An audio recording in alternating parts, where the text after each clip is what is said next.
Huwag mag-iwan ng pagkain dito! Bakit hindi dapat iwan ang pagkain sa mesa magdamag? Sa probinsya namin sa Camarines Sur, may isang lumang pamahiin na madalas ikwento ng matatanda. Huwag daw mag-iwan ng pagkain sa mesa kapag gabi na at tulog na ang lahat. Sabi nila, may mga nilalang o kaluluwa na gumagala sa dilim at kumakain ng mga pagkain na iwan. Bata pa lang ako, naririnig ko na yun, pero hindi ko talaga pinapansin. Lumaki akong sanay umuwi ng gabi dahil sa trabaho ko sa isang maliit na computer shop sa bayan. Madalas 10:00 na ako nakakauwi sa bahay. Dahil sarado na ang karamihan sa karinderya, madalas ako na lang ang nagluluto ng simpleng pagkain. Isang gabi, pagod na pagod akong umuwi. Nagprito ako ng tuyo at nagsaing ng kanin. Tahimik lang ang bahay dahil ako lang ang nakatira roon. Ang mga magulang ko ay nasa Maynila na dahil sa trabaho. Habang kumakain ako, nakatutok lang ako sa cellphone ko. Nang mabusog ako, may natira pang kanin at isang pirasong tuyo sa plato. Dahil sa sobrang pagod, hindi ko na niligpit ang mesa. Iniisip ko na lang na sa umaga ko na iyon aayusin. Pumasok ako sa kwarto at natulog.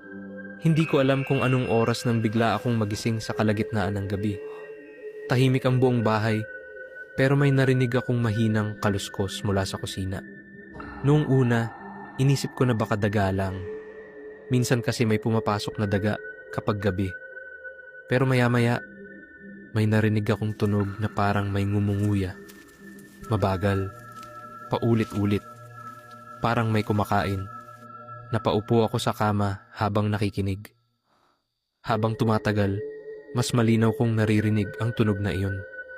Sigurado akong galing iyon sa kusina.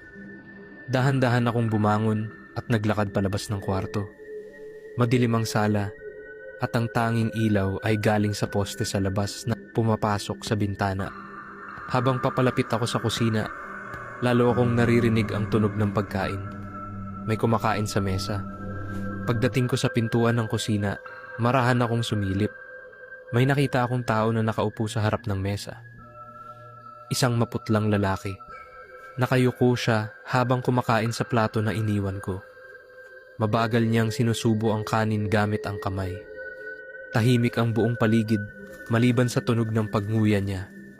Hindi ko siya kilala at alam kong walang ibang tao sa bahay. Biglang tumigil ang pagnguya niya. Dahan-dahan siyang tumingala.